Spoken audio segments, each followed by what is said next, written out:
Hello বন্ধুরা, দিনটা ছিল কিন্তু মহাষষ্ঠীর দিন। তো দেখতেই পাচ্ছ আমার ভাসুর আর আমরা ছজনে মিলে কিন্তু বেরিয়ে পড়েছিলাম ঠাকুর দেখতে। মানে ওরা তিনজন, আমরা তিনজন। তো রাস্তা দিয়ে যখন যাচ্ছিলাম, এই রাস্তার এই লাইটিংগুলো দেখতে কিন্তু খুব সুন্দর লাগছিল। এখন কিন্তু প্রায় 10টার মতো বাজতে যায়, আমরা বেরিয়েছি। আর শোনা আবার অবস্থা দেখো, যেই একটু গান হচ্ছিল ও নাচতে শুরু করে দিয়েছে। তারপরে কিন্তু চলে এসেছিলাম প্যান্ডেলে। প্যান্ডেলে কিন্তু ঠাকুর দেখে নিয়েছিলাম। নেওয়ার পরে কিন্তু প্যান্ডেলের বাইরে যে মেলাগুলো হচ্ছিল, শোনার পর আমার জায়ের মেয়ে বসে পড়েছি ঘূর্ণিগুলো চড়ার জন্য। তো ওদেরকে বসিয়ে দিল তোমার দাদাভাই।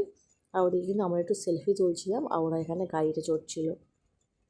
তো যেগুলো সোনা বাবার অনেকটাই ছোট, তাই আমরা বেশি দূরেই যাই না, কাছাকাছিই থাকি, কাছাকাছি ঠাকুর দেখি, খাওয়া দাওয়া করে চলে আসি। আর অবশ্যই দেখো জিভ বার করে আছে। আর এই দেখো এই হাতের প্যান্ডেলটা কি সুন্দর, গাছে ভর্তি একটা বাচ্চা শুয়ে আছে। এই প্যান্ডেলটা কিন্তু বেশ দারুণ লেগেছিলো।